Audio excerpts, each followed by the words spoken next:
You can tell me your name and your surname? Marius Kivido. Ja. Vertel voor mij van hoe lang werk je bij Plaats nou?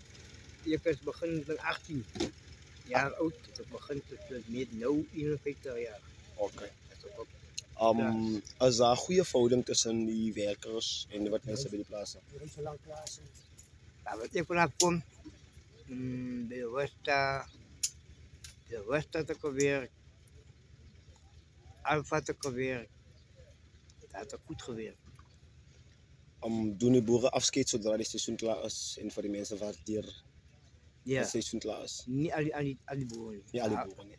Ja, Als boeren wat afscheid doen. absoluut. En wat zal het wees misschien voor de werkers om wat te waarderen voor die harde werk te doen?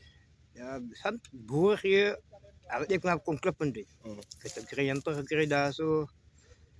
Nee, 17 jaar had ik gekregen, net een stukje blij bezig dat misschien tot 300, 400 rand hangt af van je werk. En met Hoe lang zijn die mensen zonder werk? Hoe lang zijn die mensen zonder werk? Als die zitten misschien voor 2 maanden bij deze of 3 maanden? ja, ik heb ook gewerkt met de pijn gewerkt, dat ik meteen toen 3 maanden 3 geleden. maanden. En nu heb ik nou gewerkt, die op die plaats. Dat is te Kringberg. Oh. Dat ik een maand geleden hier teruggekomen. Dat is nog niet is. Die hangt er nog weer op de plaats en dan die de rusten. Dat ik alweer amper, ik heb amper, zal ik zeggen, permanente man geweest. Maar dat is mijn omstandigheden wat ook is nog niet veel aangaan. Zo meer die tijd is, meer dat een de omstandigheden wat ik weer goed moest gelossen daar. Ik zou nog werken daar, meer dan tot de ouderdom dat nou is. Ik heb goed gewerkt daar, goed behandeld. Ik ben weg geweest daar. Gewoon een verhouding en leefverhouding. Ja. Nou, wat is jouw boodschap voor elke jong persoon wat misschien in de toekomst gaat in die plaats blijven? Blij of werk? Ja.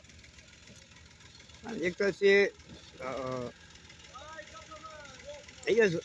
als je goede werk goed doen, recht doen, verstandhouding is goed met je bestuur, deze bestuur goed tevreden met jou. Zal ik zeggen, dat is moet wat verloop. De bestuur recht is met jou, deze recht met je bestuur. En deze kan, dit doet niet dan wat je wil leren. Dat ik wil zeggen, als je dan kan doen, een lang pad kan lopen, hang af in je gedrag af. Dat is wat ik kan zeggen. Ja, dank je.